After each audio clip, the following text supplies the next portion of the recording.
Baik, Assalamualaikum warahmatullahi wabarakatuh. Selamat malam semuanya. Wah, ini teman-teman sekalian sudah sangat semangat karena auranya sudah beda. Auranya Cokro TV. Iya, ini jangan salah, ini subscribernya udah 10 juta ya. Oh ya, kirain 10 juta. Iya, tapi 2 juta gede loh. Nah, ini serunya di Cokro TV kali ini memang kita akan mengetengahkan sebuah tema yang agak sedikit bikin penasaran, bikin agak panas sedikit gitu ya. Apalagi dengan geng sebelah. Jadi sebenarnya ini adalah judulnya aja sudah cukup provokatif, tapi agak diplomatis dikit. Baik, tapi sebelumnya untuk membakar semangat kita pada malam hari ini kita nggak perlu teriak-teriak kayak mau perang, nggak kayak seperti biasanya di Ganjarian Talk 1, 2, 3, 4 kita biasanya udah teriak-teriak kayak mau perang. Kali ini kita ya lebih slow tapi tetap lebih seru, tetap panas, tetap semangat ya. Kalau seandainya saya teriak Ganjarian Spartan, Spartan, hura, Ganjar Pranowo Presiden, oke? Ganjarian Spartan, Spartan, hura, Ganjar Pranowo Presiden. Oke, terima kasih. Menang. Oke, tambahannya. Terima kasih. Pada kesempatan kali ini di episode 5 Ganjarian Talk pada malam hari ini kita akan mengetengahkan judul atau tema yaitu semua akan Ganjar Pranowo pada waktunya. Iya, tepuk tangannya dong. Baik, di sini kita sudah menghadirkan beberapa tokoh di sini. Para tokoh-tokoh inilah yang akan banyak mengulas. Apa sih baik secara psikologis, baik secara pengalaman spiritual dan politiknya ya. Bagaimana menjadi istilahnya? Mualaf politik. Ya, mualaf politik. Nah, jadi artinya di sini kita bisa mendapatkan pencerahan. Apa sih proses yang dijalani? Apa sih mungkinkah ada aspek-aspek dari sosok yang sedang kita usung bersama pada hari sampai 2024 nanti?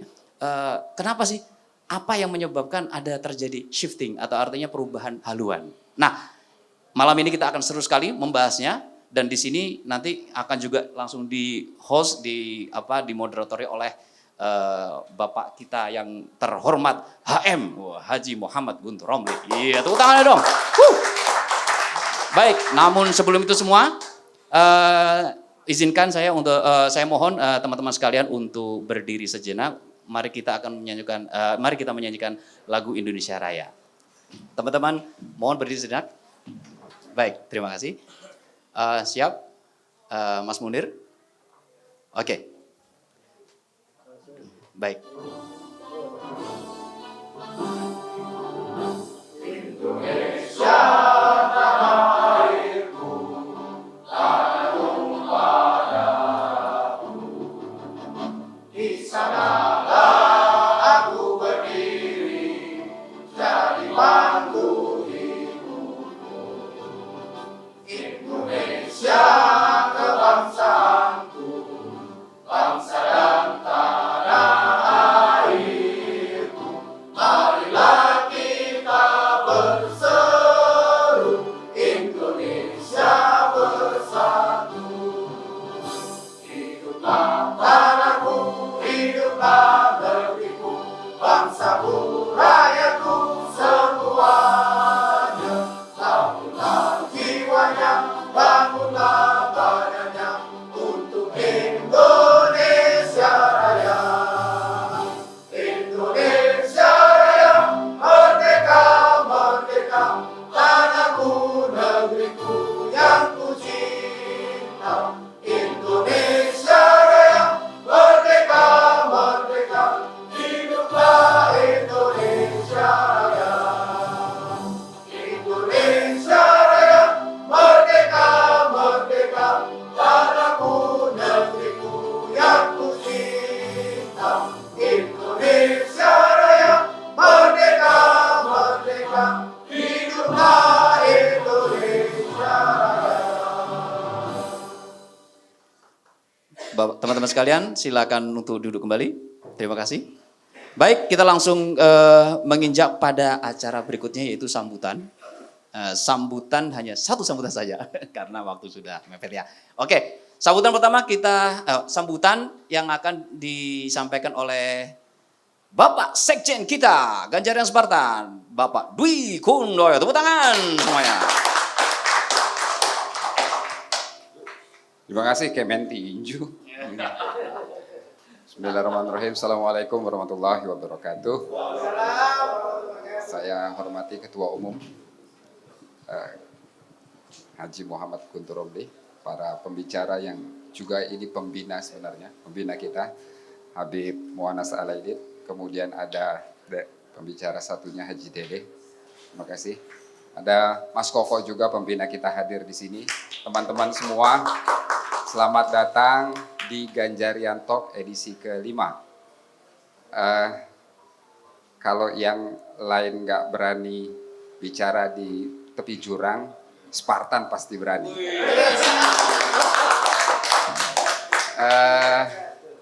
Jangan coba-coba nyerempet-nyerempet kita lah. Karena kita udah punya pengalaman. Ketum kita pernah berdarah-darah. Teman-teman juga semuanya sudah berdarah-darah. Tujuannya satu, menjaga NKRI, menjaga kebinekaan, sambil kita juga mengedukasi masyarakat, mengedukasi pemilih, melihat rekam jejak, apa dan bagaimana yang harus kita pilih.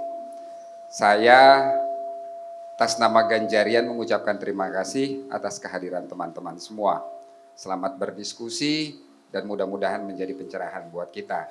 Dan saya berharap benar-benar di tepi jurang kita pada malam hari ini. Terima kasih.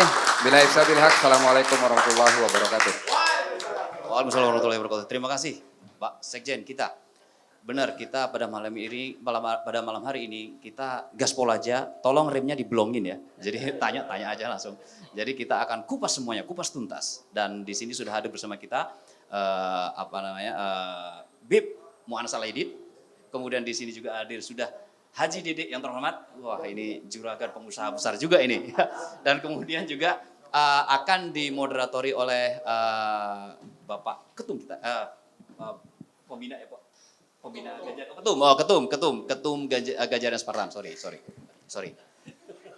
Nah, kita langsung saja, mungkin supaya untuk mempersingkat waktu, kita langsung saja kami persilakan kepada Bapak Moderator untuk melangsungkan acara diskusi pada malam hari ini. Waktu dan tempat kami persilakan. Terima kasih. Silakan. Assalamualaikum warahmatullahi wabarakatuh. Salam sejahtera untuk kita semua. Shalom, Om Swastiastu, Namo Buddhaya, Widek Dong Tien, Rahayu, salam kebajikan. Karena menurut Sekjen pembicaraan kita di pinggir julang, Bung Ruhul ini agak gugup. Ustadz Ruhul ini. Kemudian juga mungkin karena itu juga saya diminta untuk memandu acara malam ini yang mungkin perbincangan di pinggir jurang. Karena dari tema menurut saya ini ya menarik ya. Kita bicara soal pilihan politik pada Pilpres 2024. Kenapa Ganjar, kenapa Ganjarian. Selama ini memang kalau saya lihat yang 2019, 2014 sudah dukung Pak Jokowi itu kayaknya itu tidak terlalu menarik lagi ini kan. Coba kita cari yang katakanlah dari dulunya, dari pihak seberang, kemudian menyeberang, kemudian hijrah. Hijrah politik, ya kan? Hijrah politik ke pilihan kepada Pak Ganjar. Nah, sudah bersama kita ini, pertama itu ada Haji Dede. Nah, Haji Dede ini dikenal sebagai orang yang sangat giat dulu dalam kelompok 212.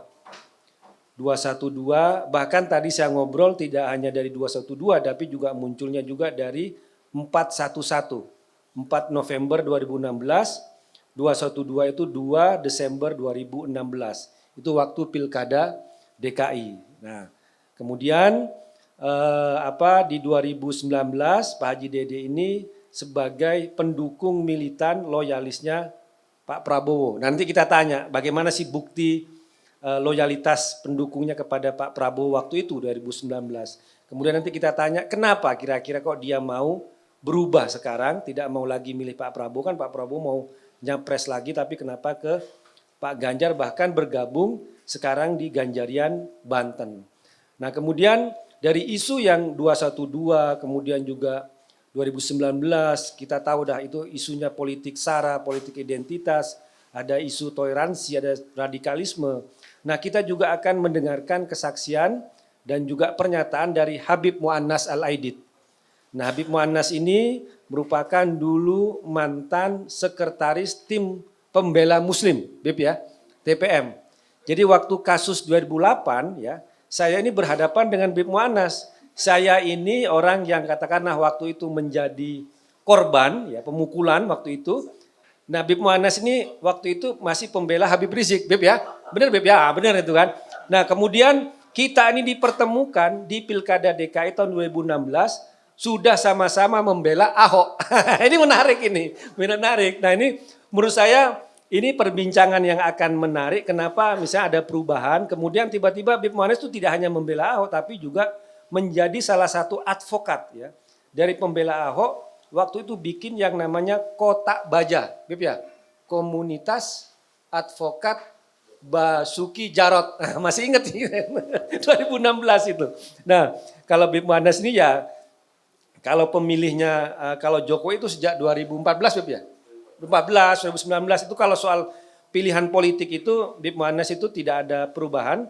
Tapi yang perlu kita akan tanya dan korek-korek nanti itu soal bahaya intoleransi radikalisme. Ya, Bib Mu'annas itu ada di dalam di situ. Kemudian kira-kira menarik kenapa bisa berubah. Kemudian melihat kira-kira nanti 2024 ancamannya itu bagaimana. Kira-kira seperti itulah alur diskusi kita pada malam ini, acara Ganjaran Talk edisi spesial, kalau yang ini nanti akan juga ditayangkan di Cokro TV, dan nanti juga bisa ditonton bersama-sama. Karena itu pertama saya sebagai Ketua Umum Ganjaran Spartan juga mengucapkan terima kasih kepada tuan rumah di sini, kepada Cokro TV dan juga kepada tim yang ada di sini produksi, kemudian teman-teman yang sudah hadir dari pengurus Komnas, dan juga dari Komter, kemudian juga yang dari organ relawan Ganjar Pranowo yang lain, terima kasih.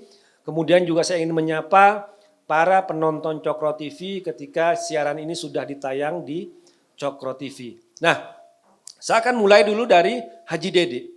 Haji Dede bisa cerita, kira-kira memang keterlibatan di 212 itu bagaimana? Kemudian waktu itu juga dukung Prabowo itu bagaimana Pak Haji Dede? Mungkin bisa cerita, silakan Pak Haji. Baik, terima kasih Mas Guntur Romli. Bismillahirrahmanirrahim. Assalamualaikum warahmatullahi wabarakatuh. Waalaikumsalam warahmatullahi wabarakatuh. Allahumma sholli ala sayyidina Muhammad wa ala sayyidina Muhammad. Salam sejahtera buat semuanya dan salam kebajikan untuk kita, terkhusus para pemirsa Cokro TV. Mas Guntur yang kami hormati dan Habib Mu'annas yang kami cintai. Saya baru pertama kali ketemu nih langsung dengan Habib ya. Kalau Mas Guntur sering. Jadi saya itu semangat luar biasa Bib. Kalau sudah mendukung orang luar biasa. Bahkan saya bisa tampil terdepan. Bukan hanya materi, tenaga, pikiran, perasaan, mental juga pokoknya saya kedepankan. Nah, berawal kenapa 212? Karena disemangati dengan kejadian 411 Bib, pada saat itu Mas Guntur. Karena sahabat saya, ustadz saya, guru saya namanya Syari Oye pada waktu itu dia syahid, gugur di 411. Dan itu dari se-Indonesia yang ikut demo, beliau yang hanya gugur satu-satunya. Karena memang dia punya penyakit dan kena gas air mata pada saat itu. Dari situ lalu saya gelorakan semangat agar kita semua turun di 212 gitu. Akhirnya saya berusaha komunikasi ke teman-teman semuanya seperjuangan mengangkat Islam pada waktu itu. Kita sampai sewa bus, kerahin mobil sewa, kemudian motor, semuanya untuk demo kita maksimal di 212. Berapa kekuatan waktu itu kira-kira Pak Haji itu? Kita bawa dari Tangerang pada waktu itu, Karawaci sekitar 250 pasukan kurang lebih. Karena saya bawa konsumsi roti sebanyak itu, ditambah lagi nasi uduk. Karena pasti kita tentu saja bikin sarapan buat teman-teman berjuang pada saat itu. Bib. Jadi benar-benar kita totalitas lah dari kita hubungin kawan-kawan, semangat karena sudah ada korban kita kan gitu. Ingin menunjukkan bahwa kepada pemerintah pada itu agar menegakkan keadilan lah kita itu. Kira-kira seperti itu semangatnya kita, Mas Guntur. Nah, setelah itu akhirnya saya ajak kawan-kawan berhasil mengumpulkan semuanya. Kita berangkat pagi-pagi, kemudian kita parkir di Tanah Abang. Karena susah parkir pasti di daerah sekitar Monas. Nah, saat kita sudah di Tanah Abang parkir itu, kita jalan kaki. Jalan kaki. Ini berbagai pola luar biasa teman-teman kita. Jadi waktu itu kalau terjadi pertempuran, terjadi perkelahian, kita sudah siap.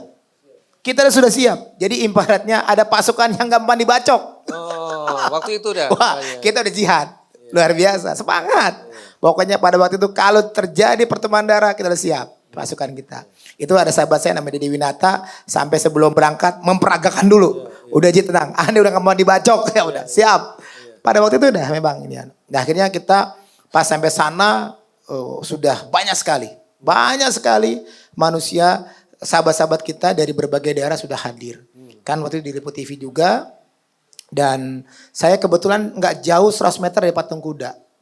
Dan itu nggak bisa beranjak kita. Karena padatnya dan susah juga kita mau kalau kencing atau bagaimana. Kita udah siap. Pokoknya saya sampaikan kepada kawan-kawan.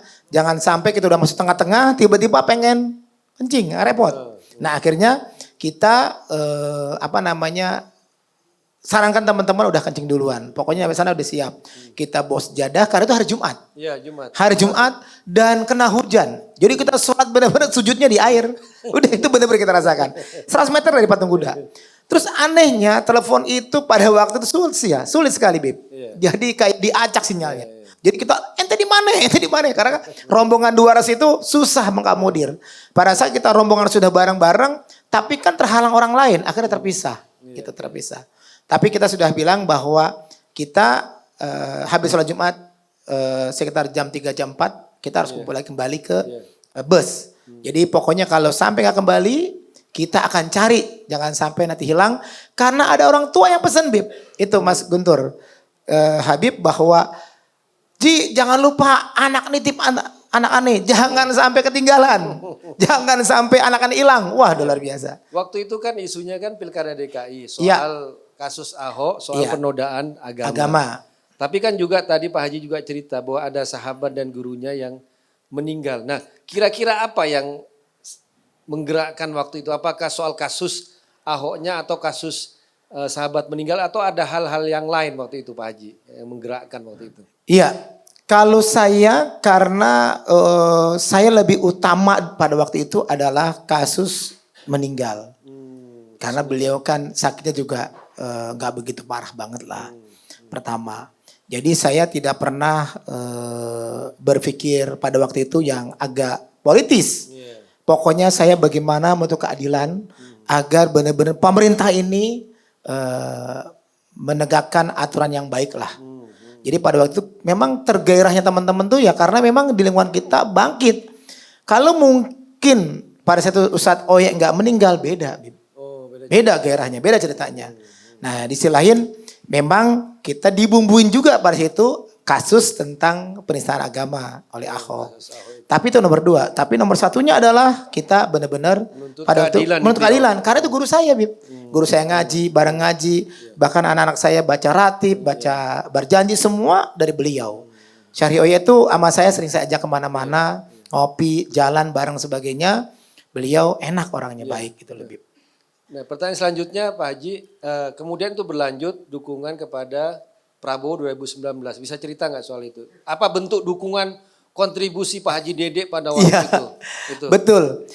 Saya kepengen pada itu kan memang lagi dalam kondisi negara itu butuh cari pemimpin yang tegas, berani, punya kekuatan, punya pemikiran yang mantap. Saya pikir dari figur yang muncul pada waktu itu kelihatannya memang Prabowo. Beliau sering ditayangkan di TV-TV, di media bahwa beliau dari Kopassus cukup punya kekuatan luar biasa, mantan Kopassus, kemudian berhasil beberapa dikirim pasukan-pasukan beliau dan sebagainya, berhasil. Beliau juga saya lihat menjadi seorang tentara yang bintang 3 yang menjadi panutan. yang mendapatkan penghargaan-penghargaan lah. Saya pikir ini figur yang tepat pada waktu itu. Jadi saya bergairah lagi, semangat. Kayaknya harus saya dukung Prabowo. Walaupun dalam keluarga saya beda gitu Oh iya, kan. Gitu. beda. Maksudnya gimana Pak? Iya, kalau saya Prabowo, keluarga saya Pak Jokowi pada waktu itu. Menarik.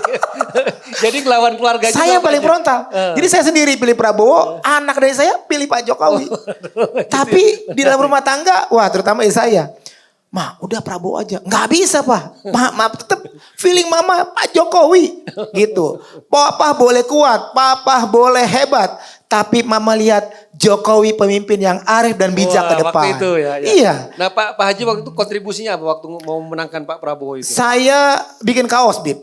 Itu Mas Gus. Bikin apa namanya? Topi, peci. Topi. Bikin pin saya sama Pin, teman-teman. iya. Terus kemudian kita patungan lah. Tapi saya juga kontribusi besar di sana. Sampai kita kurang lebih 1.000 kaos untuk bikin itu. Jadi Pak Haji bener kampanye dari pintu ke pintu Kampanye ke Prabowo? memang. Dan semua udah gitu kita pengen adanya perubahan. Iya. Kepengen adanya pemimpin yang kuat. Ya teman-teman pengajian semuanya di sekitar Binong, Karawaci. Pokoknya pilih Prabowo dan semuanya. Dan alhamdulillah memang Prabowo menang. Terus, aduh, Di Binong ya? Di Binong. Menang. Di Binong Prabowo menang. Menang. Sari Bumi, Binong semuanya. Teman-teman semuanya memang jadi satu suara Binong. Wah, saya juga senang. Jadi Pak Haji itu bener-bener pendukung militan Pak Prabowo? Militan, Bukan total. ngaku-ngaku Pak Haji ya? Enggak. Tapi kita benar berkorban. Padahal jujur, saya belum ketemu Prabowo. Saya nggak ketemu, gitu loh. Nggak ketemu beliau. Tapi karena saya melihat beliau seorang militer yang hebat, yang kuat, yang berani, yang pinter, cerdas, penghargaannya banyak. Saya pikir negara butuh seperti beliau pada saat itu. Nah, Idealis saya pada itu. terus tiba-tiba sekarang kok tidak milih Prabowo lagi tapi milih Ganjar, kenapa itu? Alasannya Nah, kenapa? Ini menarik. kita bicara dulu sama sekarang beda. Kenapa dulu? Karena saya pikir Prabowo sudah 3 kali saat itu. Ini yang keempat kali. Pertama, dari segi usia, Bib. Itu Mas Guntur. Dari segi usia bahwa saya melihat beliau memang bagus. Tapi kita butuh pemimpin yang benar-benar merakyat. Yang benar-benar ada kasus kejadian terjun ke lapangan. Ada masalah, dia selesaikan gak pakai nanti-nanti. Kemudian saya melihat, mengcompare dari pemimpin-pemimpin yang ada. Dari Pak Prabowo, dari Mas Ganjar, dari Pak Anies, saya baca jejak rekamnya. Jejak rekam. Ya, jam rekam dari Rekam jejak. Ya, rekam jejak lah. Rekam jejak, jejak rekam. Ya sama aja. Iya, napak tilas. Nah, akhirnya setelah itu saya melihat, membaca, kemudian menyaksikan, menonton di TV dan sebagainya. Kok ini Mas Ganjar asik banget ya cara mimpinnya gitu loh. Enak, luwes. Dia datengin masyarakat, dia tangani masalah langsung dan sebagainya. Saya seret. Saya tanya istri saya, Mah, apa kira-kira? Kalau Mamah Ganjar, cocok kali ini. Jadi mama lagi Jadi yang tanya sekian istri. tahun itu, saya selalu beda dengan istri saya dan anak-anak. Dan anehnya anak-anak ikut maknya, gak pernah ikut saya. 2014 pilih siapa Pak Haji? 2014, saya milih SBY. Oh enggak, 14 pas sudah Prabowo Jokowi udah itu 2014. 2014, Milih siapa? Oh milih Jokowi. milih Jokowi. 2014 malah Jokowi. Jokowi saya milih malah. Oh 2019 aja yang Prabowo. Iya Prabowo, iya. Jadi pada waktu itu milih Jokowi karena memang ada Prabowo, jadi saya pilih Prabowo. Ya, memilih tim kampanye lah untuk beliau, kemenangan beliau gitu loh. Dengan tulus, dengan kekuatan yang ada lah bersama teman-teman kawan-kawan di Binong. Kemudian sekarang ngelihat Pak Haji, ngelihat perbandingan tadi kan dari sisi usia, Iya. kemudian terjun ke masyarakat, menyelesaikan masalah, orangnya asik. Selain itu pertimbangan lain apa Pak Haji? Pertimbangan lain apa ya? Cukup bijak dan arif saya lihat kalau Mas Ganjar. Beda dengan Pak Prabowo, saya pikir beliau karakternya berubah. Ternyata temperamen beliau tetap aja masih ada. Tetap masih ada beliau ya. Tetap masih ada. Jadi saya pikir waduh ini untuk mimpin negara seluas Indonesia ini butuh pemimpin yang arif, yang bijak, yang memang berakhlak ya. Nah saya melihat dari beberapa figur kayaknya Mas Ganjar. Mas Ganjar. Jadi boleh teman-teman yang lain pilih yang lain, tetap saya Ganjar. Walaupun teman-teman saya pada pilih mereka, tapi saya enggak. Ganjar. Ji lu jangan begitu Ji. Kagak bisa aneh bilang. Ya, dulu yang teman Pak Haji yang 2019 rata-rata mereka pilih siapa Pak Haji sekarang Pak Haji? Dari kecenderungan. Alhamdulillah karena kebetulan Iya. jadi terpecah memang. Iya. Yang pilih Ganjar banyak, yang pilih Prabowo banyak, tapi beliau karena memang nggak ada yang apa namanya yang memimpin, jadi kayak orang tiarap. Oh, nggak ada orangnya di Nggak situ. ada. Kalau Jadi- kita kan langsung berani tampil. Kehilangan Pak Haji berarti. Komandan Iya. lapangannya udah ditarik ke Ganjar. Kalau saya di panggung di mana aja tinggal tampil bahwa jangan lupa pilih Prabowo. Jangan lupa. Kalau sekarang nggak ada yang kayak gitu. Oh. Jadi akhirnya terbagi dua. Tapi yang Ganjar alhamdulillah banyak. Yang tadinya nggak milih Ganjar, yang tadinya alot, Iya. alhamdulillah pelan-pelan saya bawain makanan dan semua sebagainya. Terus saya kadang-kadang suka banding-bandingkan gitu ya. Kita face to face lah gitu loh Iya. ke rumah. Akhirnya benar juga ya Ji. Termasuk teman saya kemarin, teman-teman saya SMP Iya, datang ke iya, rumah. iya. Kemudian ente milih siapa ya? Gua Anies katanya gitu. Ini bener-bener nih. Iya. Boleh ditanya. Teman saya Dede Winata, Dede Wahyudi namanya. Dede Wahyudi, kemudian ada Oglek dari Bekasi, kemudian ada Muslim Durian Sawit, Dede Wahyudi dari teman saya semalam, itu dari Cisauk. Semuanya milih Anies. Tapi pas sudah diskusi kurang lebih 2 jam, berubah langsung Ganjar. Wah, Akhirnya pulang semua pada pakai kaos Ganjar. Ganjar. Betul gak? Saya. Sampai bilang, lu bagaimana lu? Lu tadi pilih Anies katanya. Kagak, Bang Haji pilih Ganjar, kita Ganjar aja. Oke Pak Haji. Oke dulu. Pak Haji biar istirahat dulu sambil ini minumnya tolong ada minuman. Sekarang saya mau ke Habib Muannas. Ya. Cerita soal inilah biar juga informasi bagi kita kan. Waktu itu Habib Muannas itu kan juga di tim pembela Muslim juga selain juga membela yang menurut saya yang agak mengerikan. Habib Muannas juga menjadi pembela waktu kasus bom Bali. Ya Bib ya? Iya kan ini nggak hanya pengacaranya FPI. Ini sudah bom Bali 1 itu nah. Iya. Nah, kita pengen cerita ini Bib. Kenapa waktu itu menjadi bagian dari pembela oleh kelompok-kelompok ini. Apa sebabnya waktu itu? Sebelum nanti kita mulai tarik agak ke belakang. Tapi mungkin ceritalah yang masa lalu. Ini kan juga biar masyarakat tahu ya soal kejadian waktu itu kan. Waktu itu kan dibilang bom Bali pertama dibilang konspirasi itu bukan bomnya teroris. Tapi katanya dari asing, dari Amerika, dari apa. Waktu itu kan karena ada kan teori konspirasi yang seperti itu. Nah, pengalamannya Habib Muannas membela para terdakwa terorisme waktu itu seperti apa dan mungkin juga ya kenapa sih waktu itu juga alasan membela kelompok-kelompok itu Bib. Silakan Bib. Kita mulai dari itu. Assalamualaikum warahmatullahi wabarakatuh. Salam sejahtera untuk kita semua. Jadi singkat aja, kenapa saya pribadi bisa masuk aktif dalam penanganan kasus-kasus terorisme di Indonesia. Saat itu kan puncaknya orang tahu ada kasus bom Bali 1 tuh, 2002. Betul. Saya pendidikan, kita mendulik ke belakang dulu Mas Guntur. Saya pendidikan itu di Fakultas Hukum Muhammadiyah, Jakarta. Waktu itu masih masuk Jakarta Selatan, tapi sekarang udah Tangerang kalau nggak salah di Cirebon itu.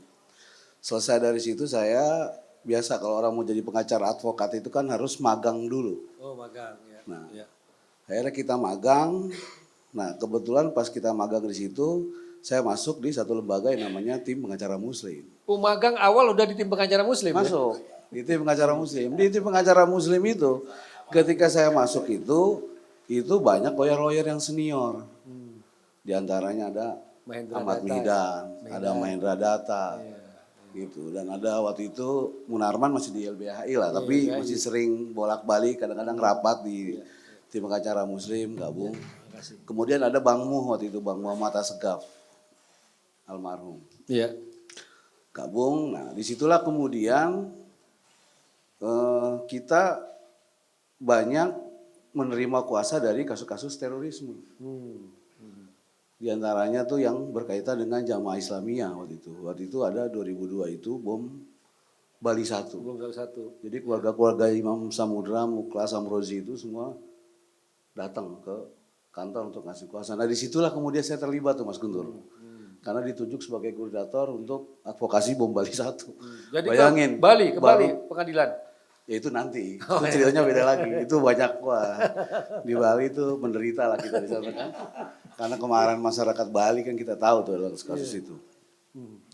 Jadi ya mulai kita terlibat dalam penanganan kasus bom Bali 1. Bayangin saya baru jadi advokat magang pertama harus terlibat. Kita buat bukti-bukti, kumpulin cerita kronologis segala macamnya untuk kepentingan pembelaan pelaku-pelaku bom Bali 1 di situ. Ya sudah kita terlibat, kita nanganin ya setiap hari kita bolak-balik ke penjara sering ketemu dengan Amrozi, dengan Muklas, dengan Imam Samudra, sering diskusi. Kalau senior itu justru jarang aktif mereka tuh. Mereka kan lebih suka preskonnya aja di media. Oh, preskon, Yang sering televisi. bersentuhan langsung itu justru kita gitu kan. Ya kan? Yang sering dekat itu kita yang menyiapkan semuanya. Gitu makanya mereka juga yang merasa lebih banyak komunikasi dengan kita. Di situ Mas Guntur, saya terlibat dalam kasus bom Bali 1. Nah sebelumnya juga, waktu saya masih mahasiswa itu, saya masih tahun 2000 itu sempat terlibat juga dalam kasus bom Natal tuh. Tahun 2000 tuh saya udah terlibat tuh. Pembelaan termasuk Enggak, itu? jadi ya sebetulnya, cuman waktu itu kita nggak bisa sidang. Oh. Nggak bisa sidang, jadi cuma sebatas ngumpulin data, bukti, kemudian menyiapkan bahan, terus materi tulisan pembelaan di Ya, persidangan maksudnya itu kan. Bib Muannes waktu itu membela yang terlibat dalam kasus Iya. bom Natal itu Iya. tahun 2000 Waktu itu ya. pelakunya tuh Wahyu Handoko, tahu kan? Iya. Bom Gereja Iya, iya, Petra iya, tuh. iya, bom Natal. Sama Ujang Haris. Iya, iya. Enggak, gini, artinya gini, kalau kita mau bicara soal masalah radikalisme, pengalaman saya nih, itu tuh sebetulnya kasus, ya mungkin sebelum itu saya nggak tahu, ada yang mungkin ada Ambon Poso, saya nggak ngerti itu. Tapi kan bicara soal gerakan-gerakan radikalisme, kadang narasinya yang mereka bawa adalah kasus-kasus ketidakadilan terhadap umat Islam. Itu loh. Iya. Tapi kalau kasus hukumnya berkaitan dengan terorisme, itu dari tahun 2000, Wahyu Handoko, Ujang Haris, itu kita udah terlibat. Yang kita mau sampaikan adalah, bayangin loh ada anak umur, waktu itu 16 tahun umurnya, umur 20 tahun. Dia bisa bikin bom, dia bisa ngerakit, ya gak? Itu dipakai buat bom Gereja Petra. Waktu itu serentak tuh tahun 2000 kalau tidak salah tuh zaman hampir Gus Dur 16 gereja, waktu itu. Iya. Kalau nggak salah ya. Zaman Gus Dur Nah waktu itu saya nggak tahu di tempat lain seperti apa, tapi yang kita tangani waktu itu ada Wahyu Handoko dan Ujang Haris. Nah kemudian puncaknya muncullah itu di bom Bali 1, bom Bali 2, JW Marriott, Kedutaan Besar Australia, Chris Carlton. Nah itu kebetulan pelakunya saya semua tuh Haji yang nanganin. Jadi saya tahu persis semua dan saya ketemu sama mereka. Itu memang pelakunya itu jejaring Bib ya, saling kenal, saling ini tuh ya. Iya, rata-rata narasi mereka awalnya kan kita merasa bahwa ini adalah sebuah konspirasi yang menyudutkan umat Islam, begitu gitu kan. Jadi ketika kita mereka bertemu sama mereka, mereka mengakui memang mereka bisa. Memang Mereka benar ya. bisa membuat. Jadi kalau kita tulis bahwa kita jangan malu juga ya, jangan malu. Jangan juga menutupi bahwa bukan, ya memang agama tidak pernah mengajarkan tentang kekerasan. Tetapi dalil mereka itu nggak bisa dibantah. Mereka melakukan itu selalu mengutip ayat-ayat perang. Mencari pembenaran bahwa apa yang mereka lakukan itu adalah ya sesuai dengan syariat. Nah itu menjadi PR kita kan. Bahwa persoalan radikalisme sampai ujungnya kemudian terorisme, yaitu menjadi masalah yang sampai hari ini belum selesai loh, karena kabar terakhir itu Densus masih melakukan penangkapan hari ini ya. Iya, hari ini kalau nggak salah di Boyolali ada 5 orang tuh hari ini penangkapan. Cuman memang secara grafik situasinya mungkin agak mereda ya dibandingin dulu ya. Tapi fenomena ini di tengah-tengah kita bahwa orang dengan pemahaman Islam melakukan kekerasan, tindakan-tindakan radikal, merasa bahwa dirinya paling benar, bersifat eksklusif, kemudian tidak mengakui kelompok lain adalah yang benar, ini terus ada. Memang di ada tengah-tengah ya. kita. Gitu. Jadi memang bahwa radikalisme, terorisme benar-benar muncul dari doktrin agama yang disalahgunakan memang terjadi Bib ya? Ada. Penggunaan ada. ayat. Karena pada saat mereka disidangkan, mereka menggunakan mereka baca pembelaan, kan ada tuh, persidangan ada. Iya. Iya kan? Nah mereka itu nggak membantah. Justru mereka membenarkan apa yang mereka lakukan adalah sebagai potret ketidakadilan terhadap kelompok Islam. Itu mulasan mereka. Iya, mereka Sehingga mereka berhak untuk melakukan tindakan apapun terhadap orang-orang yang menyakiti saudaranya. Ini persepsinya mereka ya. Iya. Misalnya latar belakangnya karena ada kasus kekerasan di Ambon dan Poso.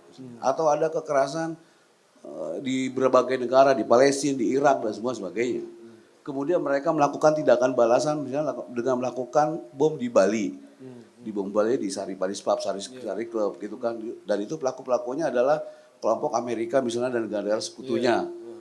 Nah fenomena ini adalah menjadi PR negara bahwa di tengah-tengah kita ini masih ada persoalan dan ini harus bisa diselesaikan. Jadi gitu loh, dari Mas. cerita Bib Monas tadi bahwa mereka ada yang bisa merakit bom dan memang memasang bom. Jadi bom itu bukan karena ini disebut dengan konspirasi asing dari luar, dari Intel, nggak ada. Memang mereka Rata-rata yang bikin. bikin buku itu Mas yang nggak pernah ketemu justru.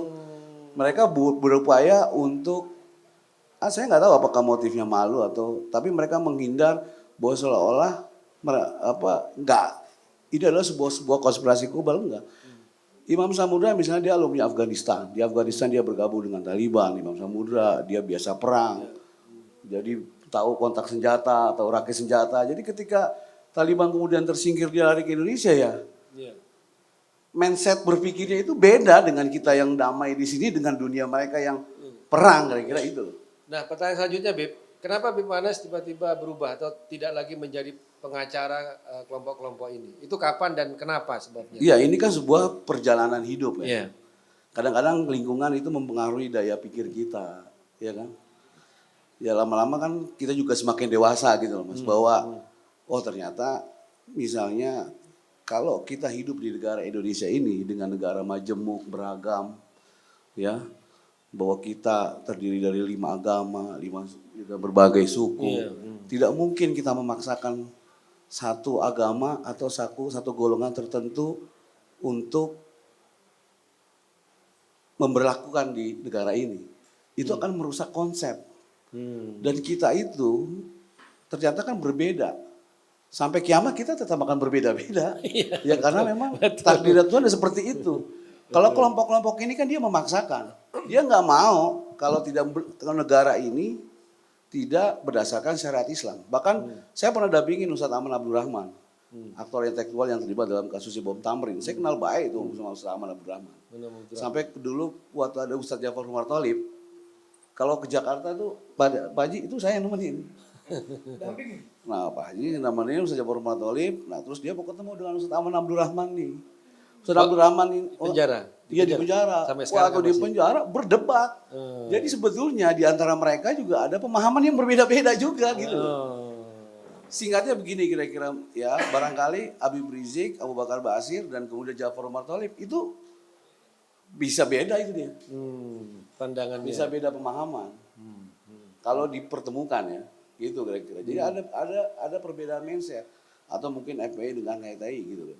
Tapi kan yang kita persoalkan adalah persoalan cara berpikir radikalisme yang kemudian mereka menolak kita hidup sama-sama, hidup berdampingan, hidup dalam keberagaman. Kan kelompok-kelompok ini seperti itu. Apa yang kemudian dibawa oleh Jamaah Islamiyah dari Bom Bali 1, Bom Bali 2 dan seterusnya sampai hari ini kan mereka membawa agenda melihat bahwa hukum Indonesia ini adalah togut. Demokrasi ini syirik. Kalau tidak berdasarkan hukum Islam, ya negara ini nggak berkah. Gitu. Bahkan saya jadi pembela aja, saya pernah diceramain sama Imam Samudra. Antum jadi pengacara ini haram loh, Bib. Padahal dia didampingin gitu. Pembelanya dia di mana ASN misalnya, ABRI, TNI, Polri yang hidup dari negara, dari sistem demokrasi. Karena mindset mereka berpikir seperti itu. Nah, kalau Bib Monas sekarang melihat dari 2016, 17, 18, 19 dalam ya kita mau bicara soal radikalisme dalam politik ya, politik praktis dalam wacana politik. Ya. Nah, Bib Monas itu melihatnya seperti apa dan apa waktu itu ngelihat ngamat terus bahayanya terus dampaknya gitu. Dari sejak yaitu kita di waktu pas kasus Pilkada DKI kemudian Pilpres 2019 itu. Bib Monas. Iya, pertama gini, untuk menyelesaikan radikalisme, sebenarnya kalau bicara soal benih kan pertama tuh toleransi dulu, intoleransi. Iya. Kalau orang intoleransi, dia menolak perbedaan. Orang bikin gereja dipersoalkan karena IMB, sementara ada masjid juga yang IMB-nya nggak ada tapi nggak dipersoalkan. Iya nggak. Jadi tirani mayoritas, minoritas. Nah itu kan nggak bisa tuh kalau kita hidup seperti itu. Kita harus bicara soal bagaimana kewenangan orang ada jaminan untuk bisa beragama. Nah kita butuh pemimpin itu sebetulnya yang bisa menjaga itu. Nah kalau kemudian bicara soal radikalisme, misalnya intoleransi, itu nggak bisa itu kita ngambil jalan tengah-tengah, harus konsisten.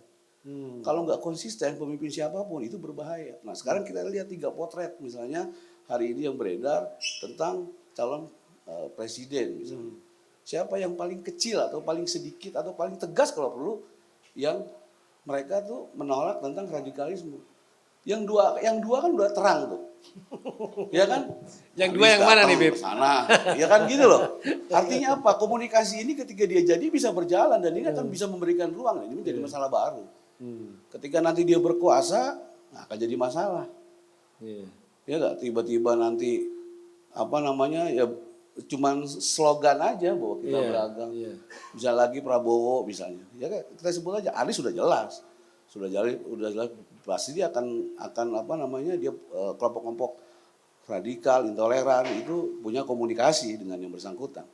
Bisa komunikasi lah. Ketika berkuasa dia tentu akan mudah untuk bisa mempengaruhi. Gitu. Ya begitu juga Prabowo dia agak di tengah-tengah nih. Kalau sekarang dia agak takut. Mungkin kan dekat-dekat dengan kelompok ini karena berharap dari programnya Pak Jokowi. Ya walaupun elektabilitasnya tinggi, padahal modalnya mungkin cuma nggak ngomong mas. Tapi kalau ngomong nanti Prabowo elektabilitasnya turun lagi tuh. Kalau menurut saya, karena kalau ngomong dia pasti bilang wartawan nih nggak pernah mukanya ke mall dilaporin polisi. Gitu kan. Tampang Boyolali dulu, akhirnya 90% gak ada yang milih di Boyolali. Dilaporin lagi, turun lagi. Nah makanya sekarang ya, tim sesnya nih bagus nih ngemasnya. Prabowo kan gak pernah ngomong mas. Tapi saya bingung juga kok elektabilitasnya naik ya. Oh berarti kuncinya Prabowo emang gak boleh ngomong. Ya kan? Tapi kalau menurut ini kan, apa kita ngelihat dari kelompok misalnya Prabowo ya, kalau Anies lah sudah sangat nyata ya di Pilkada DKI, kemudian Prabowo 2019. Sekarang kan mereka ingin merebranding, menampakkan bahwa mereka itu tidak mau lagi dekat-dekat dengan kelompok-kelompok radikal. Ya kan. Tapi kan kita ngeliat di situ kan masih ada Fadlizon, ya kan itu kan. Kemudian juga sekitar-sekitarnya Prabowo juga yang dulu terlibat di 212. Antum percaya nggak mereka benar-benar tidak mau? Dia kan punya partai, dia punya wakil, banyak fenomena-fenomena intoleransi yang terjadi di sekitar kita itu nggak ada suaranya mereka. Nggak ada ya? Kan kita lihat aja itu tuh. Iya. Misalnya ada kasus yang dulu di Medan tuh gara-gara ngecelikin volume azan.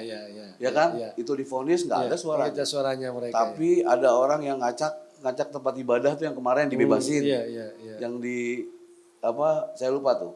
Nah itu juga nggak ada suaranya. Terus banyaklah kasus-kasus minimal tuh dari situ dulu mas. Mereka nggak pernah Kalau bersuara dia keras bersuara, itu. Iya. Artinya ya bagaimana mau percaya? Jadi mereka pakai bisa tunjukkan bukti. Strategi diem dulu ya. Kalau Pak Ganjar bukannya enggak, kita punya Pak Ganjar jelas mas catatannya.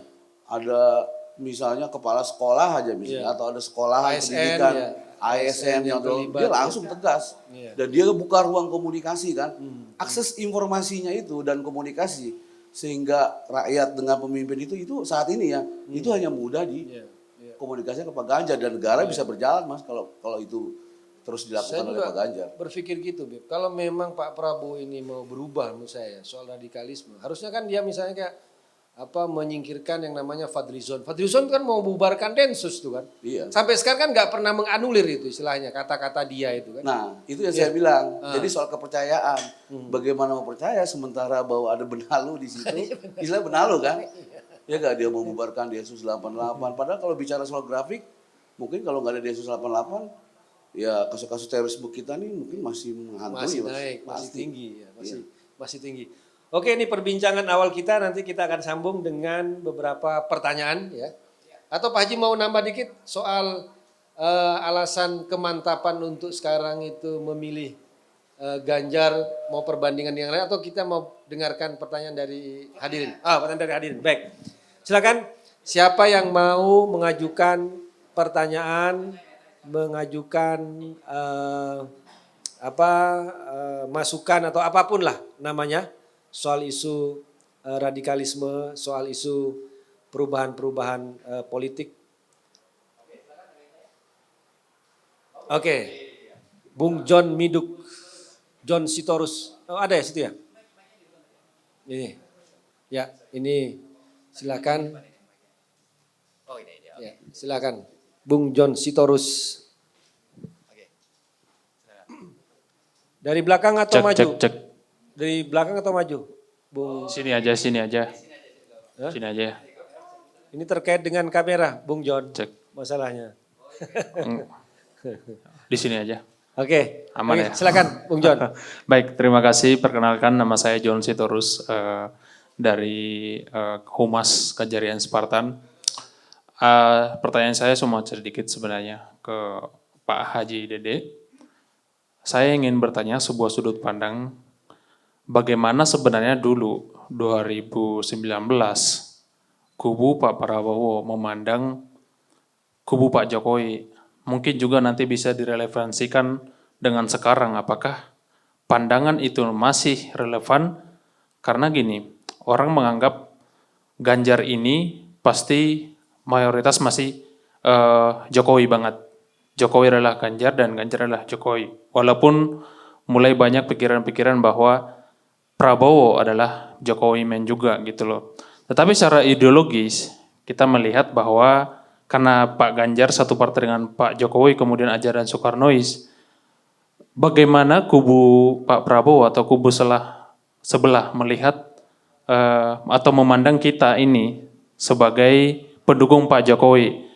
Karena banyak juga stigma negatif ketika kita mendukung Pak Jokowi, terutama dari kalangan generasi muda juga yang ada di pendukung politik sebelah juga mengatakan stigma bahwa dekat dengan komunis, Cina, PKI itu masih ada sampai sekarang gitu loh. Mungkin itu juga yang membuat dulu begitu besar sekali gap yang terjadi antara pendukung Pak Prabowo dengan Pak Jokowi karena stigma itu. Seolah-olah juga menganggap, mereka sendiri menganggap atau pendukung Pak Prabowo juga menganggap bahwa mereka inilah yang paling, mohon maaf, yang lebih agamis, yang lebih mampu mencerminkan agama Islam, yang lebih mampu mencerminkan nilai-nilai keindonesiaan gitu, seperti itu. Itu saja yang saya tanyakan, bagaimana pandangan dari kubu sebelah terhadap kita. Terima kasih. Baik.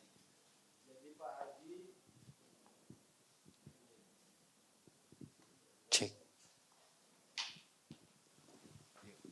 Jadi bagaimana waktu itu kubu Prabowo memandang kubu Jokowi?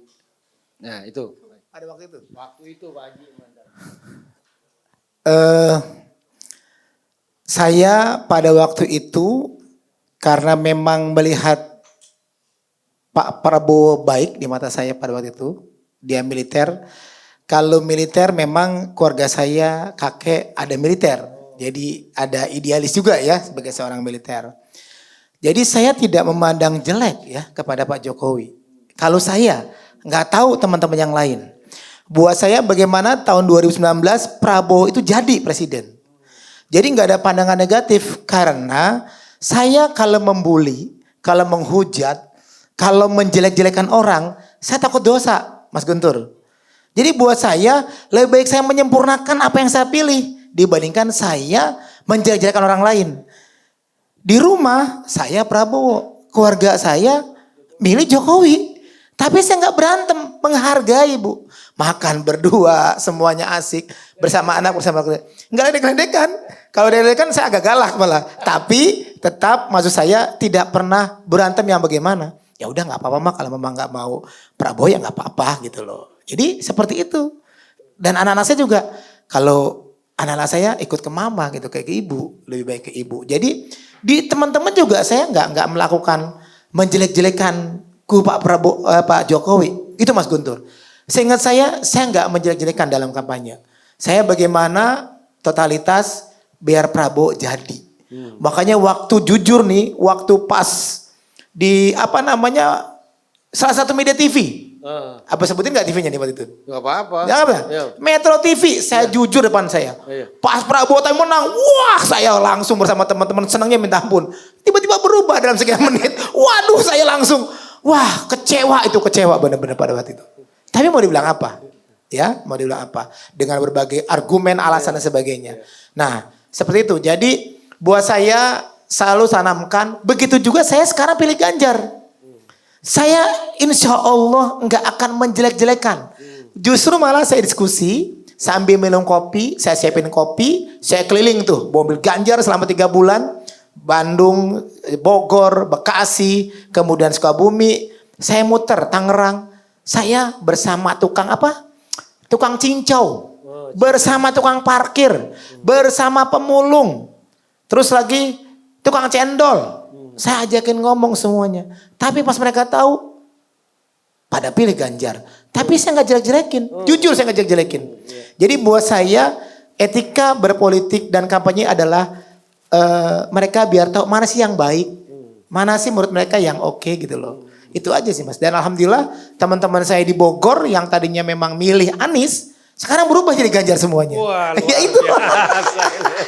Milih Ganjar. Karena saya dari dulu punya prinsip jangan membuli orang lain. Pendekatannya gimana? Waktu ya itu yang Karena buat saya kalau kita menghujat, membuli, menjelekkan orang lain sama aja kita menjelekkan diri sendiri. Jadi kalau saya pilih Ganjar, bahwa saya masih pengertian kepada teman-teman, termasuk teman-teman saya SMP tadi malam. Pas diskusi asik sambil ngopi sampai 4 jam gitu ya. Akhirnya mereka benar juga ya Ji, benar juga. Akhirnya seperti itu. Tapi saya jujur nggak jelekin. Boleh teman saya, boleh dipanggil tempatnya nggak. Cuman saya ngasih prestasi-prestasi yang ada. Terus cara dia mengenai masalah dan sebagainya. Saya ungkapkan bagaimana Mas Ganjar bersikap, bagaimana kearifan Mas Ganjar, keluasan Mas Ganjar mengenai masalah. Gitu. Jadi akhirnya teman-teman tercerdaskan lah kira-kira gitu. Jadi Mas kelihatan. Sitorus 2019 pemilih pemilih Prabowo. Prabowo yang waras akan berubah pilihannya. Kira-kira itu kuncinya. Ya, terima kasih Mas Guntur. Kan waras. Iya. Kan Pak Haji kan waras tidak menjelek-jelekan Pak Jokowi Iya, waktu itu. nggak kan. ada, nggak ada. Nah, sekarang bisa berubah. Kalau saya menjelek-jelekan Jokowi pada itu, jujur, berarti saya juga menjelek-jelekan keluarga saya milih Jokowi. Kan itu saya. Daripada saya, saya enggak. Saya pokoknya tetap saya harus perjuangkan di mata saya Prabowo harus menang. Nah, sekarang Pak Haji kalau bertemu dengan orang katakanlah yang masih milih Anies, milih Prabowo, Pak Haji itu berkata ke mereka bagaimana cara pendekatan? Ada yang mau nerima, ada yang saklek karena doktrin. Oh. Ya, dalam Islam dan sebagainya melihat tadi bahwa dikatakan Ganjar itu tidak agamis, benar-benar. Kalau di desa-desa teman begitu, nggak religius dan sebagainya. Nah, kita memberikan pengertian kepada mereka. Sekarang kan di handphone 24 jam mau lihat apa saja boleh. Betul. Jadi tidak agamis di mana, tinggal kita buka. Ayo, di mana nggak agamisnya? Akhirnya dia diem. Bahwa Ganjar begini begitu semuanya, kasus masalah Wadas waktu itu kan. Tapi Ganjar turun loh, selesai warganya. Saya tunjukin videonya di YouTube. Jadi apa yang disangka-sangka mereka, saya cuma nunjukin itu juga. Berarti selama ini gibah dong Ji. Nah, Gibah. gibah dong kalau gitu kita ngomongin orang gibah. Lu tau gak gibah dosanya? Sama aja makan daging saudara sendiri. Gua ngeri dah. Kalau gitu Ganjar aja gue. Jadi berkampanye yang cerdas lah. Berkampanye yang cerdas, tidak perlu menjelek-jelekan, tidak perlu membuli, tidak perlu memfitnah dan sebagainya. Tapi yang benar-benar dikerjakan itu saja. Yang realistis dikerjakan. Itu saja. Akhirnya mereka tersadarkan. Gitu. Baik. Oke, yang lain silakan. Yang mau memberikan pertanyaan atau memberikan saran ataupun juga masukan gitulah. Silakan. Kalau nggak ada saya ke Bib Muanas, saya ada pertanyaan ke Bib Muanas nih.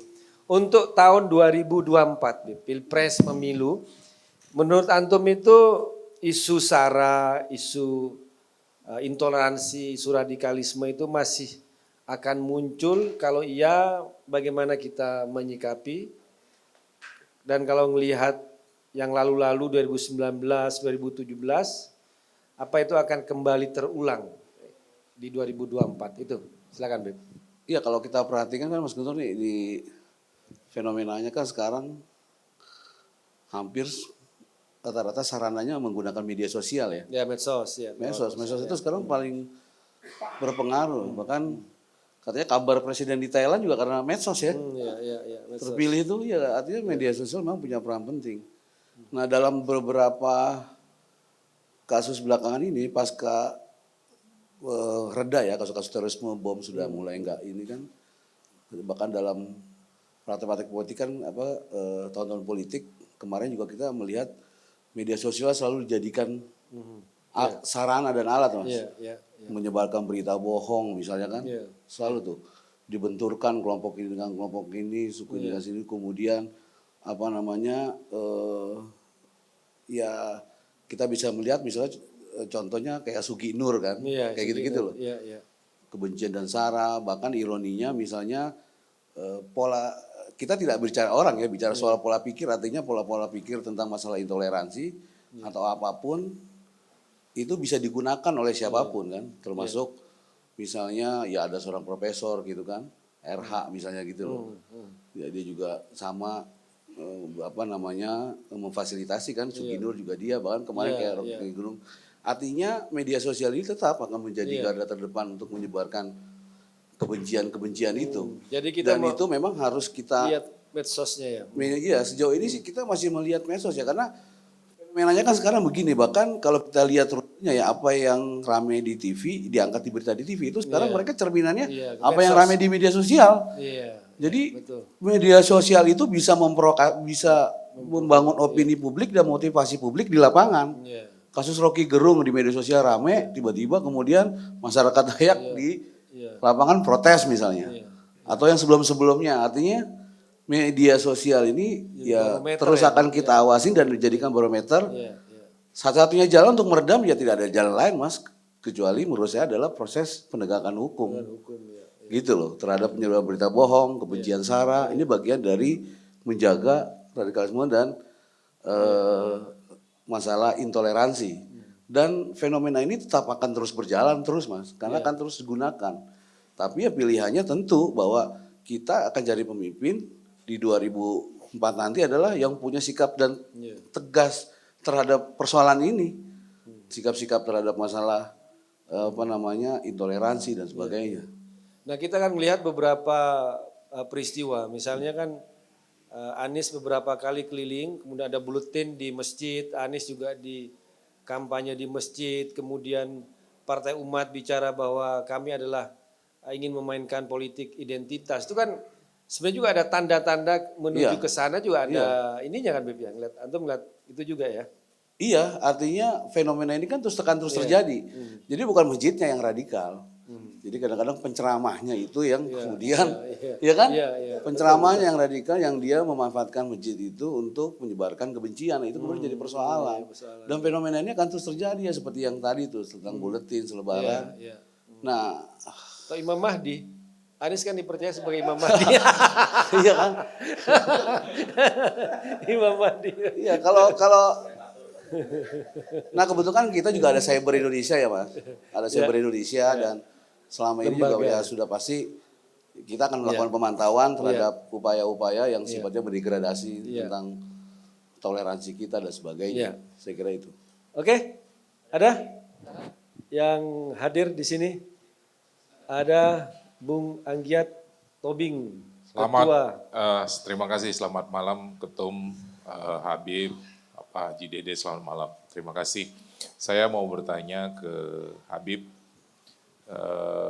dengan experience sebagai pengacara teroris, pengacara FPI, saya sih berharap kita ini bikin satu gebrakan. Saya punya pengalaman di 2017 saat pemilihan Ahok itu, banyak yang sudah terindikasi pemilih Ahok itu justru dicegat di tengah jalan untuk tidak nyoblos. Termasuk saya hampir lewat nyawa, karena saya juga ngawasi 10 TPS di sekitar Johar Baru. Nah, bisa nggak Habib, kalau di Ganjaran ini kan banyak advokat juga nih, misalnya Habib bantu, nama Habib cukup tenar lah sebagai pembela hal-hal yang seperti itu. Nah ini sekarang dibalik Bib kalau boleh. Jadi di Ganjarian itu dikoordinir, ada tim advokasi untuk orang-orang yang merasa diintimidasi oleh kelompok-kelompok lain untuk tidak membela Pak Ganjar.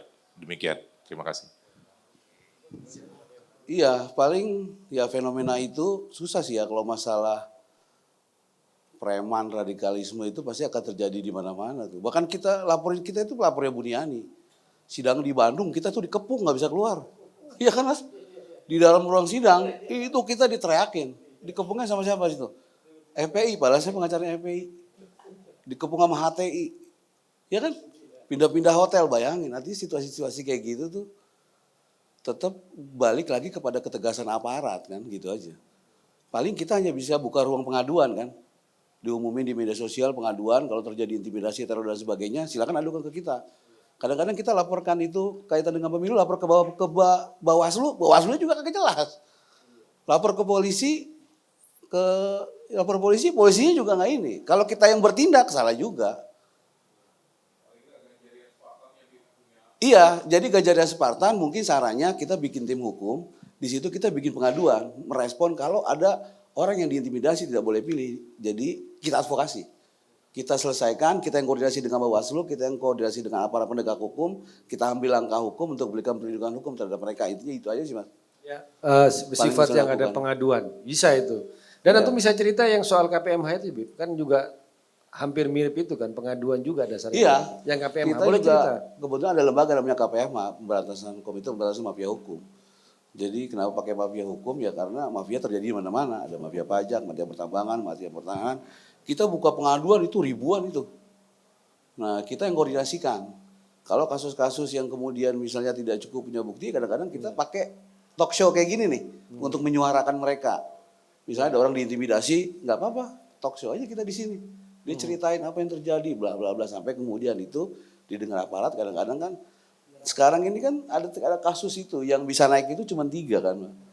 Pertama kalau kasus itu kemudian viral, ya kan, atensi pimpinan, kira-kira gitu, duit. Kalau ada itu, iya kan itu pengalaman kita tuh. Nah kita duit udah nggak mungkin, udah kita rame-ramein aja kita viralin gitu loh, pasti diurus. Iya. Jadi itu yang bisa dilakukan, Mas. Oke Ketua, kan nanti Ganjarian buka pengaduan kalau ada terintimidasi, kita bantu bersama-sama. Apalagi kan Bib Muanas kan sudah punya pengalaman dan kita juga sama-sama punya pengalaman untuk itu. Ya kita buka, itulah. Ya silakan, yang lain? Yang lain? Oh ada. Semakin lama semakin hangat. Ya. Assalamualaikum warahmatullahi wabarakatuh. Waalaikumsalam warahmatullahi wabarakatuh. Saya mau bertanya. Nama? Nana Andi, saya dari GP Mania, tapi saya diajak teman saya. GP Mania 2024, jadi beda ya, jangan. Oh iya. Ya, jadi saya di-invite sama teman saya ke sini. Saya karena sama-sama memang Ganjar Pranowo ya, sama-sama. Nggak ada masalah. Cuman mungkin saya agak mau menanyakan. Terserah ke siapa, mungkin lebih ke lawyernya kali ya, ke Bapak, Manas, sama aja. Cuman gini, saya mungkin pertanyaannya mungkin nggak tahu ini ekstrim apa, agak-agak ngeri. Tapi gini, kan sekarang yang jadi heboh mereka memperkarakan masalah gerung ini, RG, ya, gerung, ya, yang menghina segala macam. Tapi kenapa malah lebih panas, sedangkan kalau kita boleh vulgar bicara itu, kasus BTS yang 8T itu justru bukan lebih ngeri gitu loh.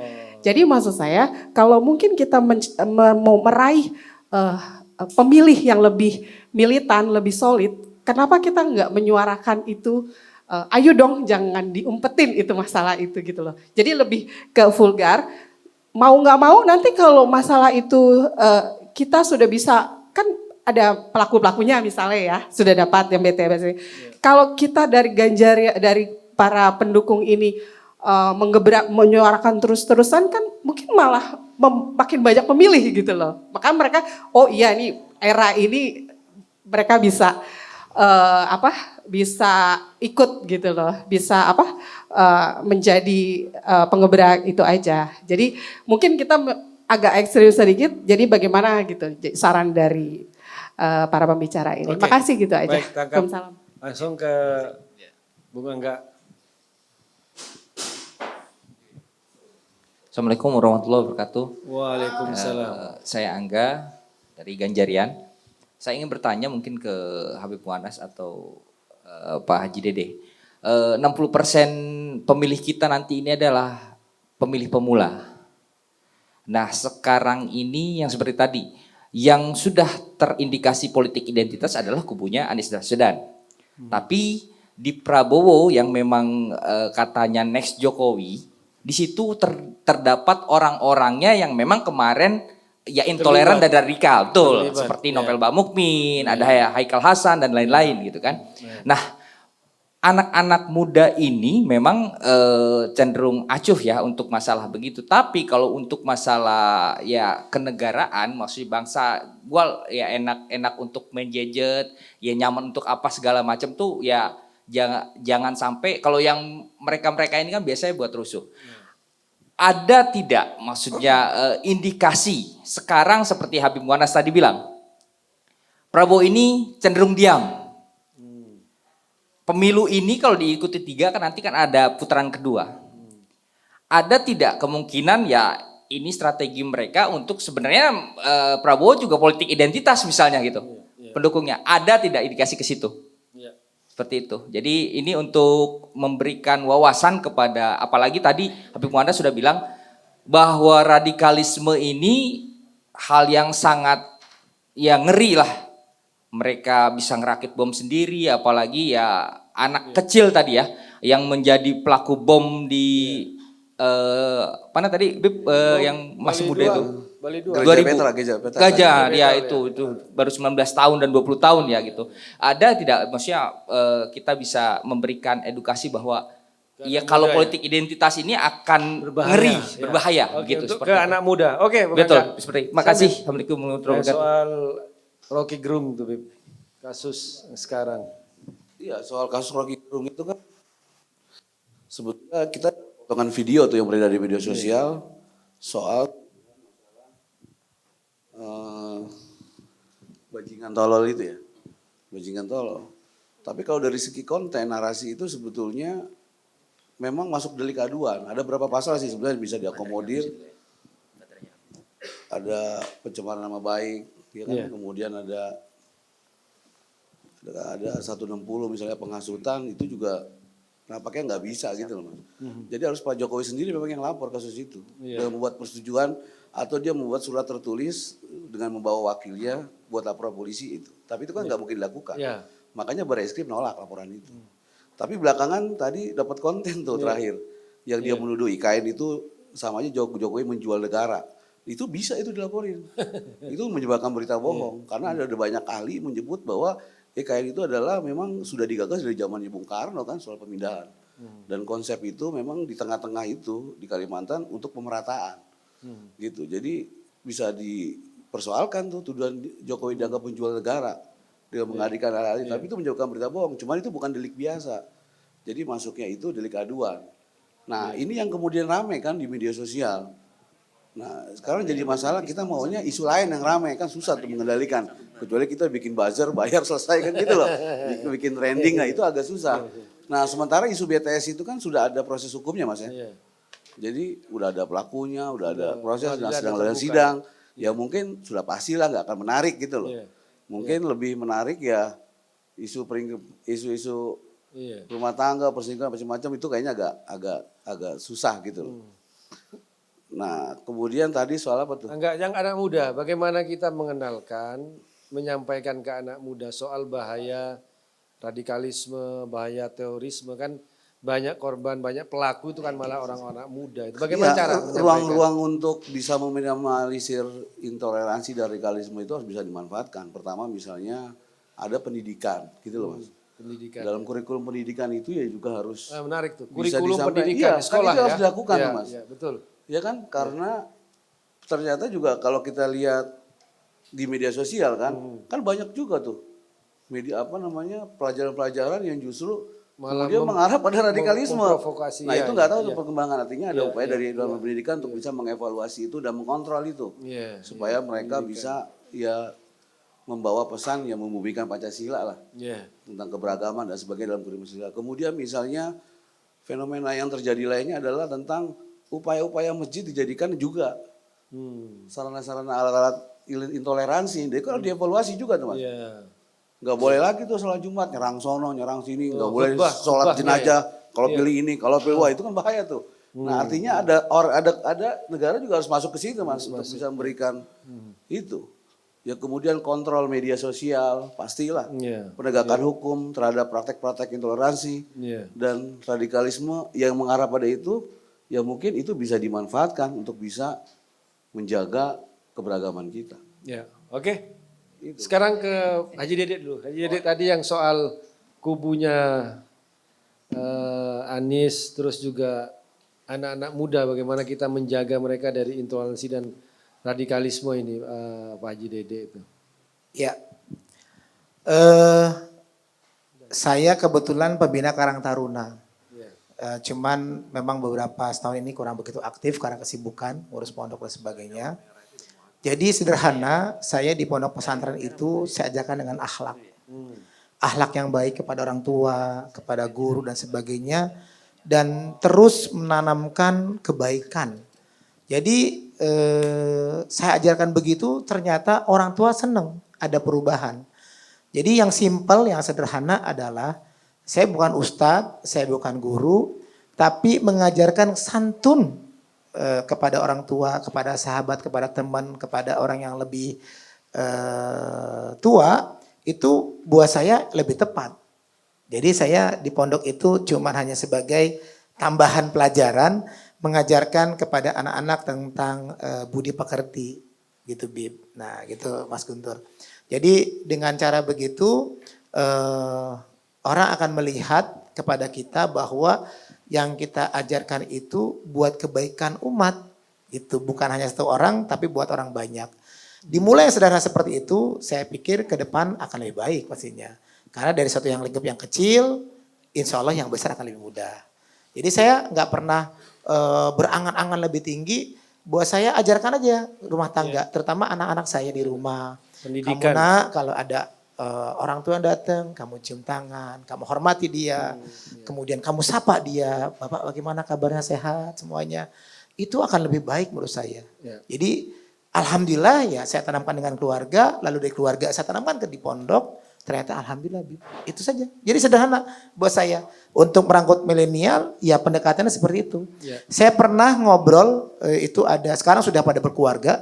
Dulu tahun 2000 berapa, dari mulai saya ngasih, kata mereka sih tausiah ya nasihat. Dari mulai sahur selesai, salat subuh berjamaah, sampai dengan zuhur gak berhenti, mereka dengerin, gak ada yang beranjak. Karena pendekatan itu lebih mengena. Dan anak-anak itu sekarang jadi orang yang baik-baik, alhamdulillah. Baik. Kayak gitu. Ada dua ya kayak tadi ya. Oke, 1, 2, terakhir ya. Setelah ini kita... Ya, terima kasih. Perkenalkan nama saya Jarkasi Damanik. Saya Ketua Umum Gaspol Ganjarian. Gabungan antar sesama pengemudi online offline. Nah, jadi ini berhubungan dengan pengemudi. Saya minta pengalaman dari Habib dan Pak Haji. Tip dan trik pengemudi untuk memenangkan Ganjar. Terima kasih. Langsung ini Bepla ini. Ini benar-benar gaspol udah ini. Tanpa basa-basi. Langsung ya silakan. Baik. Selamat malam. Nama saya Daniel Rudi dari Ketua Korsa Ganjarian Jakarta Selatan. Mungkin ini ke arah pernyataan aja bukan pertanyaan. Sering kita lupa menganggap bahwa teroris itu hanya membom gereja atau apa. Padahal tahun 1999 mereka membom Masjid Istiqlal. Bahkan pernah membancok Matori Abdul Jalil, politikus PKB. Mereka juga, Pak Habib Mu'annas pasti tahu itu. Dan itu lahir dari JI semua. Dan satu lagi, waktu bom Bali pertama kali meledak, Hidayat Nur Wahid, Suripto, PKS, bilang apa? Mikronuklir. Amin Rais bilang C4. Tapi setelah Amrozi tertangkap, dan terus semuanya, nggak ada tuh, mereka ngaku semua. Bahkan Ali Imron yang sekarang masih hidup, ngaku dia. Dikasih tunjuk cara buatnya. Sekarang kita lihat PKS di pihak siapa? Amin Rais di mana? Ya memang tidak pernah berubah. Mereka tidak akan pernah berubah. Selalu akan, ya bukan ini ya, maaf. Selalu akan berkonfrontasi dengan PDIP. Dari dulu memang mereka selalu begitu. Jadi teroris itu tidak hanya di Islam, di Kristen juga ada.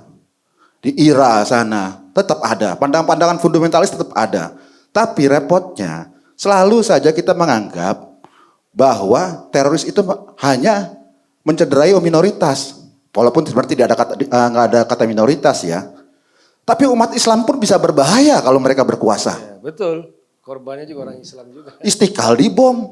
Mungkin nanti kalau mereka tahlilan nggak boleh mungkin. Oke, terima kasih. Makasih. Itu betul bahwa Istiqlal pernah dibom, kemudian masjid di Mapolres Cirebon juga itu juga pernah dibom, korbannya juga, dan juga korban-korban yang Antum lebih tahu Bib ya, yang kedutaan Australia, security-nya, pekerjanya, kemudian yang di hotel itu juga orang-orang kecil itu rata adalah orang-orang Islam, termasuk yang di Bali Bib ya. Bisa cerita nggak? Kemudian setelah itu menguatkan hal itu tadi bahwa ternyata terorisme itu juga tidak hanya membawa korban agama yang lain, tapi juga di internal Islam juga menjadi korban, itu juga bisa dijadikan penguatan. Kemudian soal trik tadi itu, silakan. Iya, hari ini kan kalau kita lihat misalnya pemimpinnya kan muslim, jelas, wapresnya juga kiai gitu loh.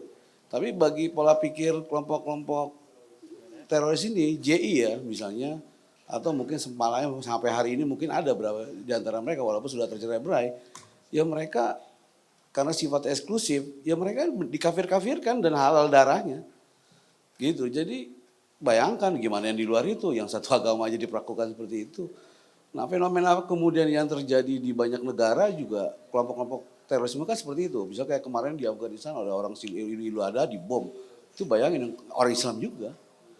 Artinya kita bukan sedang berbicara, mungkin di agama lain ada, tapi fenomena yang terjadi di Indonesia dan hari ini kan persoalan paling besarnya adalah masalah kelompok-kelompok Islam yang masih ada, yang masih punya pola-pola pikir seperti itu. Gitu ya. Dan kemudian misalnya di Indonesia itu saya pernah misalnya bela satu keluarga itu punya 4 anak, 4-4-nya ngebom. Iya, jadi anak pertama bapaknya itu Ahmad Kandai. Ahmad Kandai itu adalah pelaku bom tahun 57 di Cikini. Itu Soekarno dibom, dilempar granat sama Ahmad Kandai. Dari Ahmad Kandai punya 4 anak, salah satunya Salahuddin Alayubi. Itu Salahuddin Alayubi ngelempar bom juga di bom Senen, Atrium Senen. Tahun 2001-nya, ini anaknya. Iya, sebelumnya Fahrudin itu pembajakan pesawat. Wela, itu yang pertama. Yang paling kecil itu Salahuddin Atrium Senen. Yang kedua punya kakak lagi namanya Abdul Jabbar. Abdul Jabbar itu yang bom gereja yang bom kedubes Filipina. Bisa bayangin nggak? Dari itu ada Mas di kita tengah kita. Iya. Dari itu ada. Keluarga bomber. Bisa bayangin, ini kan artinya ada PR yang dan masih udah sekarang sih mungkin udah pada keluar ya. Saya nggak tahu juga mungkin proses deradikalisasinya dari BNPT atau Densus mungkin bisa merangkul mereka supaya mereka bisa diberdayakan dan bisa kembali kepada ajaran yang rahmatan lil alamin gitu. Udah, ya sekarang kalau kita lihat pelaku-pelaku yang lain itu ya kayak Meriat, Thohir sama Ismail juga udah keluar, sudah mulai kerja normal. Ya paling yang lain-lainnya masih dihukum mati tapi belum dieksekusi ya. Ada Iwan Darmawan Muto, kedubes Australia itu masih nunggu dia kayaknya. Tapi nggak tahu apakah dia berkelakuan baik atau gimana. Nah sementara ya proses-prosesnya itu Mas, yang masih kita lihat. Tik dan tip untuk Wah pemenangan ini Ganjar. Pak Haji nih yang ahli ngumpulin masa. Ini bukan saya Mas. Saya bicara hukum aja dah ya kan. Nanti saya tahu salah lagi Pak Haji ya. Pak Haji. Silakan. Iya, tapi boleh nggak saya cerita zaman dulu nih saya. Saya dulu agak radikal masalahnya. Iya. Jadi waktu saya sekolah STM itu, saya sekolah STM 3, saya STM listrik. Dulu saya ketua remaja masjid, salah ketua remaja masjid di Duren Sawit itu saya didoktrin dari masjid bahwa kafir itu halal dan sebagainya. Kalau udah gereja, pokoknya kita hancurin gereja dan sebagainya. Itu berawal dari masjid saya ngerasain. Lagi sekolah, tapi saya kan di masjid sebagai ketua remaja masjid. Saya manggil ustadz. Kalau saya sebutin ustadznya takut dosa lah saya nggak enak. Nah akhirnya karena itu siap ceramah seminggu sekali pengajian kita di doktrin seperti itu.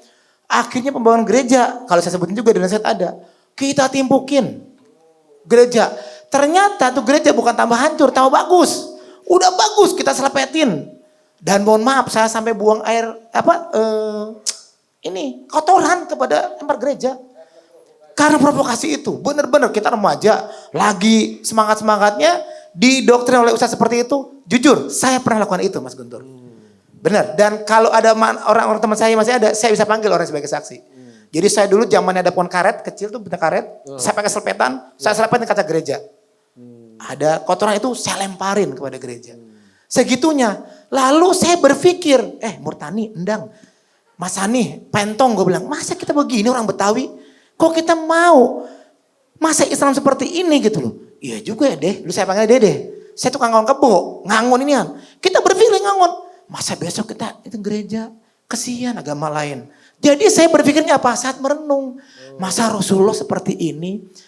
Coba kita ganti ustadz yuk, kita cari sebagainya. Ada ustadz yang nyujukin dan sebagainya. Berubah total gitu. Berubah, ya. Jadi memang berangkat dari masjid, cari ustadz yang benar-benar mencerahkan secara agama.